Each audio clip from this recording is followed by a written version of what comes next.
इस धरती पर पूरा कर रहे हैं। वादा क्या किया है प्रभु ने, क्या आप वचन में से देखना चाहते हैं?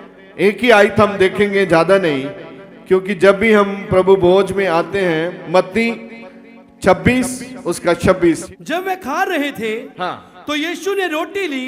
जब यीशु मसीह अपने शिष्यों के साथ थे, जो उनके डिसाइपल थे, जो रूटीन में उनके कामों को देखते थे, उनके साथ रहते थे, चलते थे और प्रभु की आज्ञाओं का पालन करते थे, उन लोगों के लिए प्रभु ने विशेष वहां संदेश दिया है। जब वो एक समय इकट्ठे थे और खा रहे थे तो यीशु ने रोटी ली। यीशु मसीह ने रोटी ली। बोलो क्या लिया? रोटी ही दी गई है वहां और बोला गया ये मेरा बदन है। रोटी दी गई और बोला क्या गया? ये मेरा बदन है। सब बोलिए क्या बोला है?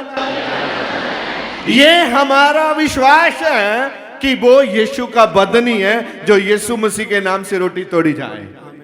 हालेलुया। जो यीशु मसीह के नाम से रोटी तोड़ी जाए वो क्या है? यीशु मसीह का ही बदन है। जब वो खा रहे थे, रोटी ली, हाँ, और आशीष मांग कर तोड़ी। आशीष मांग कर तोड़ी।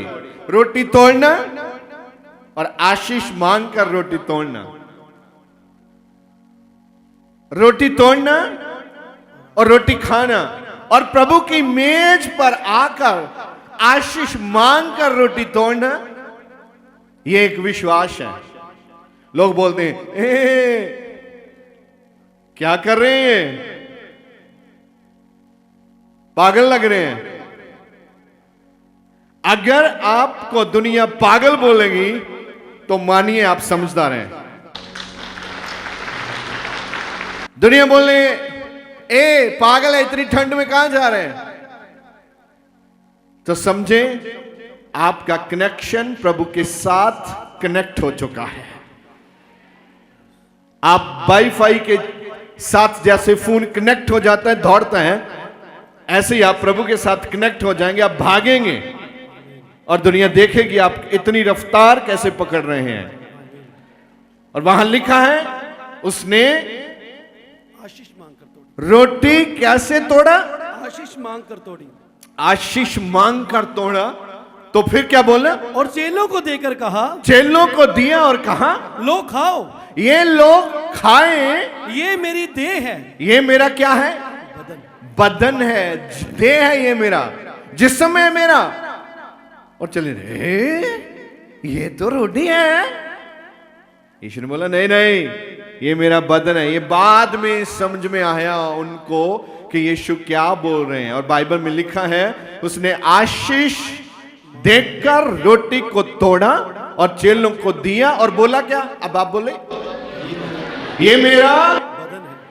आज भी हमने मेज पर रोटी रखी है और तोड़ेंगे, आशीष मांगेंगे और आपको बोलेंगे ये यीशु मसीह का क्या है? बदन है। और आप खाएंगे उसके बदन को। किसने बोला उसका बदन खाओ? प्रभु ने खुद बोला। बाइबल कहती है वो यरूशलेम को आ रहा था और चेलों को बोला, चेलों को समझाया नहीं।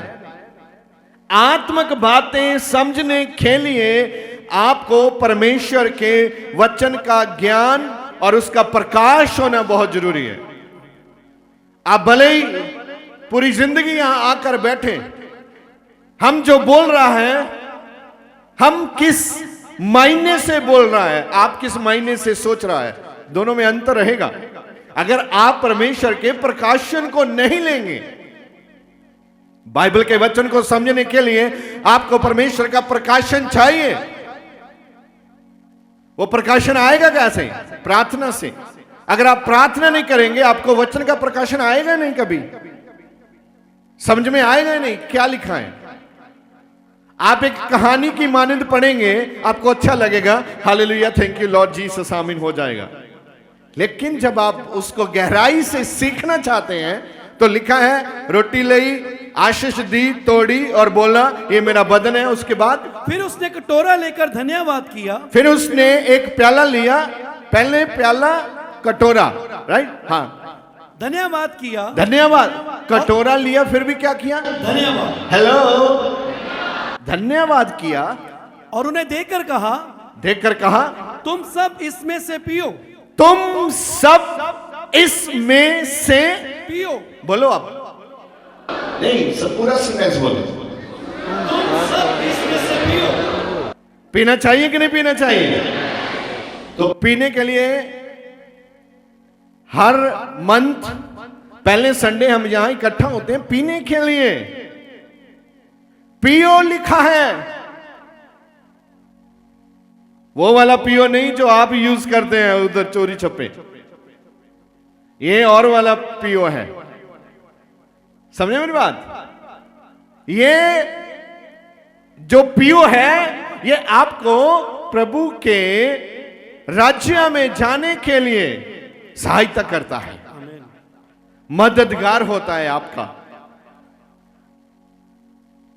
अगर आप इस प्याले से पिएंगे, उसके बदन से खाएंगे, क्या आपके अंदर कोई बदलाव आएगा? 100% आएगा। अब तक हो सकता है आपने जब पिया, आपने ऐसे पिया कि सब पी रहे हैं, बपतिस्मा लेने के बाद ऐसे करना चाहिए, लेकिन उसका अर्थ नहीं समझा तो काम नहीं करेगा। अगर आप उसका अर्थ समझ जाएं तो वो आपके जीवन में कार्य करना शुरू कर देगा यीशु मसीह के नाम से। 27। फिर उसने कटोरा लेकर धन्यवाद किया और उन्हें देकर कहा, हाँ। तुम सब इसमें से पियो, तुम सब, हेलो, कितने? जो नहीं पीता, अभी जिंदगी नहीं बदला, उनके लिए भी आज संदेशा है भाई। टाइम पास मत करो प्रभु के साथ। वो चाहता है आप सब पियो। क्यों पीना है? अभी आएगा इसमें। हाँ, क्योंकि ये वाचा का मेरा वह लहू है। ये क्या है? क्योंकि ये वाचा का मेरा लहू है। हाँ, वे लहू है, हाँ, जो बहुतों के लिए पापों की क्षमा के निमित्त बहाया जाता है। क्या है लहू यीशु का? पापों के लिए क्षमा बहाया गया है लहू है वो उसका। अब आपको ये क्वेश्चन मार्क एक बड़ा है, यीशु क्रॉस पर क्यों गए? क्लियर हो गया? पापों के लिए, आपके पापों को क्षमा करने के लिए उसके पवित्र ब्लड की जरूरत थी। उसका लहू बहना ही बहना था, क्योंकि हमारा लहू शुद्ध नहीं है।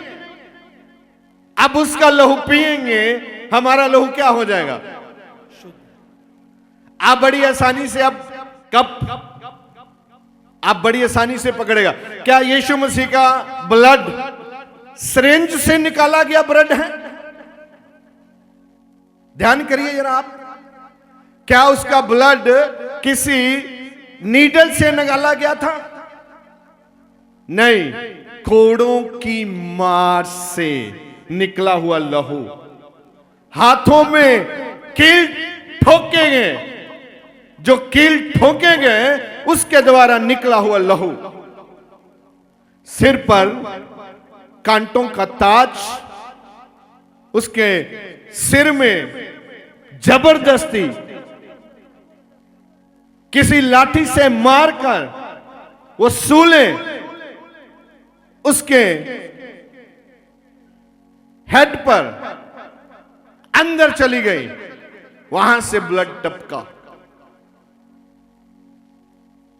हाथों में कील, पांव में कील और बैक पे कोड़े, कांटों का ताज। अगर गंभीरता से आप इस लहू को नहीं पिएंगे, आप कभी भी मसीह में अभिषिक्त व्यक्ति नहीं हो सकते। अगर आप मसीह में अभिषिक्त होना चाहते हैं, आपको मालूम होना चाहिए जो प्याला आज मुझे ओपन डोर चर्च में दिया जा रहा है, वो लहू कहां से आया है। वो बदन कहां से आया है।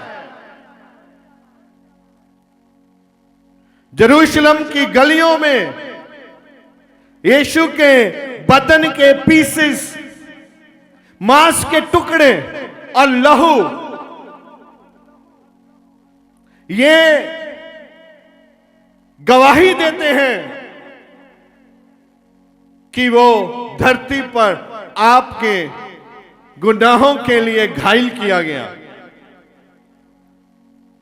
उसकी बॉडी से निकला हुआ लहू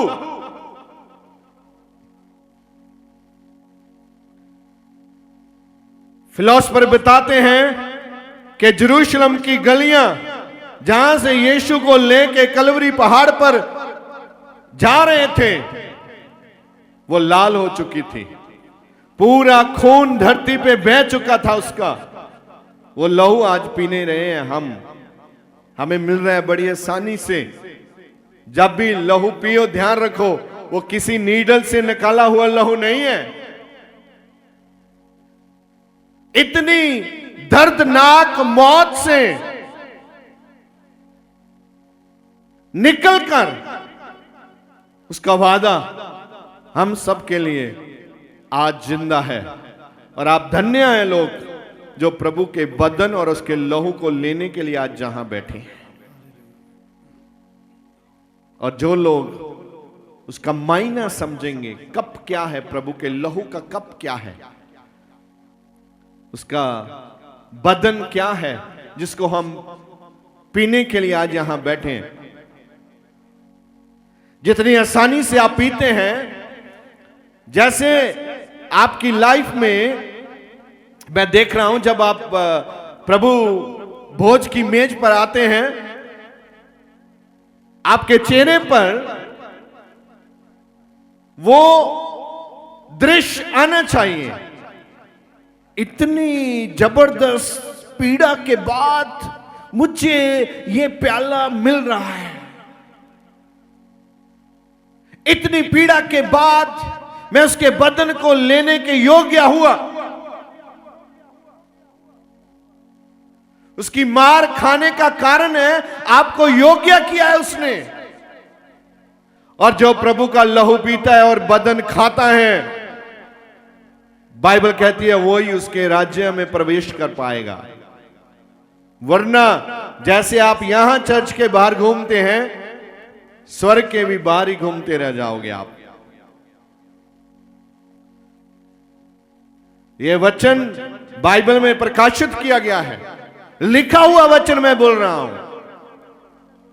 इसलिए मैं आपसे निवेदन करता हूं प्रभु के दास होने के नाते कि जब भी आप आशायरवाणी के लिए आए, ये पिक्चर माइंड में रखें कितनी दर्दनाक अवस्था से गुजरकर प्रभु ने हमको चुना है कि हम उसका बदन लें और उसका ऑनर करें। उसका ऑनर होना चाहिए। और ये आपको रोगों और बीमारियों से भी शुद्ध करता है। क्या आप जानते हैं जितने चुने गए हैं सबका चुनने का एक ही अर्थ है कि सब लोग यीशु मसीह की मौत का प्रचारण करें। आपको लगता है ये सामने जो स्टेज पे बैठे हैं ये इनका ही काम है? नहीं, आपका भी काम है। ये जिम्मेदारी सबके ऊपर है। जिसके अंदर उसका लहू जाएगा, जिस दिन अभी आप कप पीता है लहू का, वो मानिए प्योर लहू आपके अंदर नहीं जा रहा, क्योंकि आपने उसका प्योर लहू अभी समझा नहीं है। आपका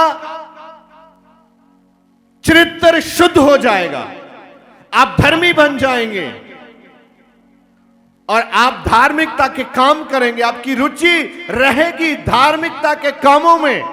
अगर आपकी रुचि धार्मिकता के कामों में नहीं है तो मानिए अभी तक आपने प्याला पिया ही नहीं है। पिया भी तो भी नहीं पिया। प्याला पीने वाले का जीवन एकदम ए से जेड तक बदल जाना चाहिए। ये कार्य सबके लिए है, बाइबल कहती है। बाइबल में देखो जितने लोगों को बुलाया गया सबने जाकर यीशु यीशु का प्रचारण किया।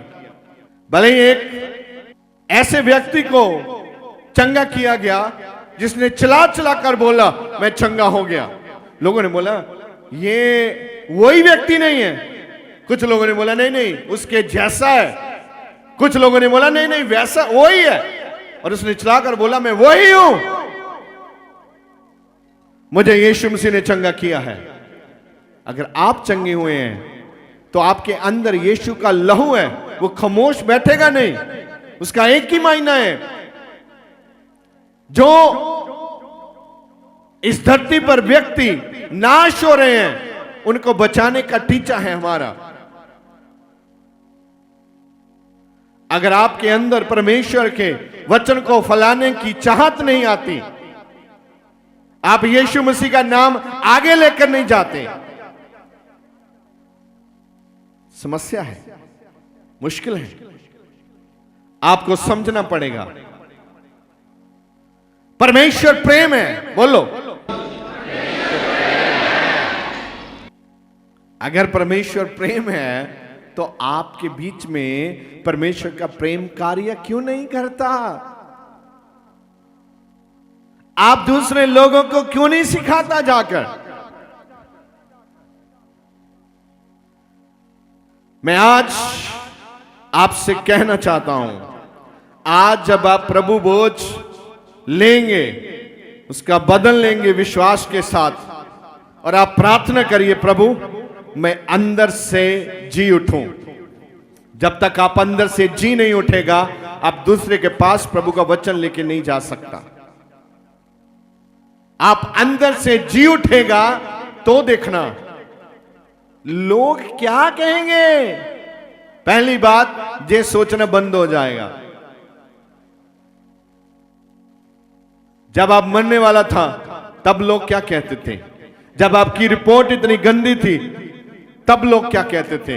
जब आप दारू पीते थे, जुआ खेलते थे, घर वाली को पीटते थे, घर में अनाज नहीं था, बर्बाद होने वाले थे, मरने वाले थे, तब लोग क्या बोलते थे? आप लोगों की वजह से जिंदा नहीं है इस पृथ्वी पे, आप परमेश्वर की करुणा के द्वारा जीवित हैं। सांस लोगों की वजह से नहीं आता, महान प्रभु की करुणा से आता है।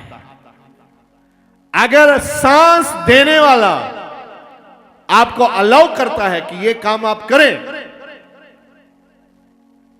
और जो लोगों का आपके जीवन में कोई रोल नहीं है आप उनके विषय में क्यों सोचता है? आपको एक डिसीजन लेना पड़ेगा, एक तो फैसला करना ही पड़ेगा। जब तक आप फैसला नहीं करेंगे आप ऐसे ही बीच में लमकता रहेगा, ना इधर ना उधर, ना प्रभु का ना शैतान का, ना अपने आप का ना लोगों का।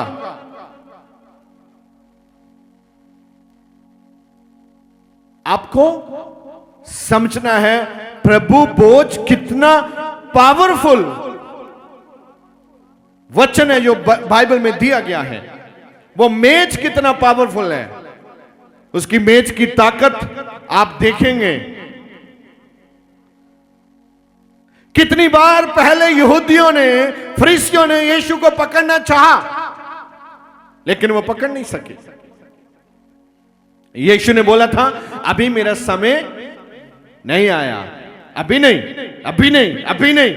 जब समय आया वो यरूशलेम में एंट्री की, इतनी धमाकेदार एंट्री थी, इतना शोर था उस दिन,